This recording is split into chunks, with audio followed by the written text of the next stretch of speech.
২৫ বছর আগে এক রেলগাড়িতে চেপে মেথিকান্দা স্টেশনে এসেছিলেন পাক প্রতিপন্থী বুবি। তারপর থেকে এই প্ল্যাটফর্মই ছিল তাঁর ঘর সংসার।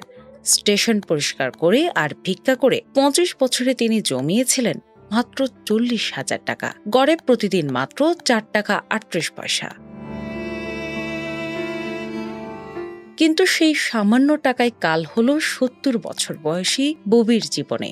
গভীর রাতে ঘুম থেকে উঠিয়ে টাকার জন্য বর্বরচিতভাবে পিটিয়ে ক্ষত বিক্ষত করা হলো তাঁকে। টাকাগুলো ছিনিয়ে নিয়ে পালিয়ে গেল একদল পাষণ্ড দুর্বৃত্ত। মৃত্যুর আগে নির্বাক বুবি শুধু নিরুত্তাপ দৃষ্টিতে চেয়ে রইলেন পৃথিবীর দিকে। চিকিৎসাধীন অবস্থায় অবশেষে বিদায় নিলেন তিনি।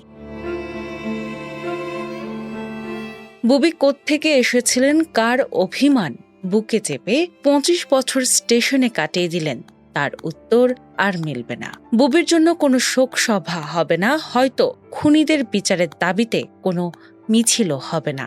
সব না বলা কথা বুকে নিয়েই নীরবে চলে গেলেন এক স্টেশন কন্যা। আমাদের সমাজের চিরন্তন উদাসীনতায় আরও একটি স্টেশন জীবন এভাবেই হারিয়ে গেল অন্ধকারের অতলে। দিনা ইসলাম, বাংলা বাজার পত্রিকা।